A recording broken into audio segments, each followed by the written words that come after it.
কি খাচ্ছ তুমি? হ্যাঁ, এটা ভাই কালাই রুটি। এটা চাপায়ের মানে চাপাই নবাবগঞ্জ, রাইট? ইয়েস, এটা কি চাপাই নবাবগঞ্জের কালাই রুটি কি বিখ্যাত?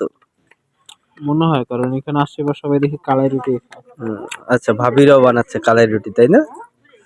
বাহ, সুন্দর। এটা কি হাত দিয়েই হচ্ছে মেরিনেট করে আর কি। আহ, আমরা যেমন রুটি সাধারণত ওই যে আহ, ডোলে হচ্ছে বড় করি, ওরা হচ্ছে হাত দিয়েই বানাচ্ছে। নাইট মোডে আমরা পাই না। কি বেটা নাইট মোড়ে? বা তো শেষ পর্যন্ত আমরা ওই রুটির লেসেল।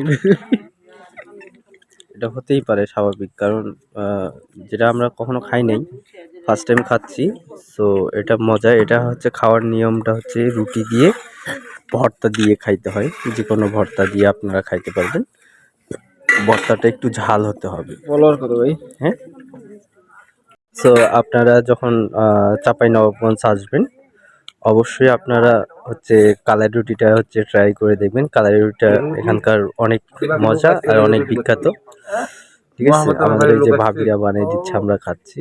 সো এটা মিস করবেন না।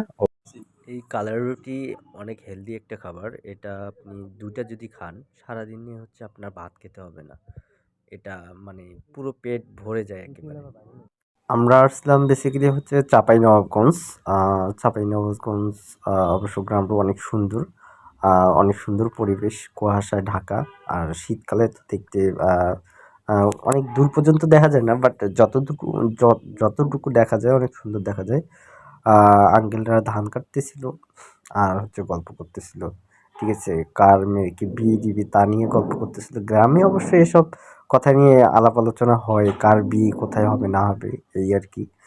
আমরা বেসিক্যালি শুটিং এ আসলাম। আমাদের শুটিং এর ভিডিও এবং ফটো ছাড়া নিষেধ আছে, তাই ছাড়া হয়নি। আমাদের শুট শেষের দিকে আমাদের সন্ধ্যা হয়ে গেছে। দেখেন সূর্যটা কত সুন্দর লাল টকটকে দেখা যাচ্ছে। দেখতে অনেক সুন্দর লাগতেছে।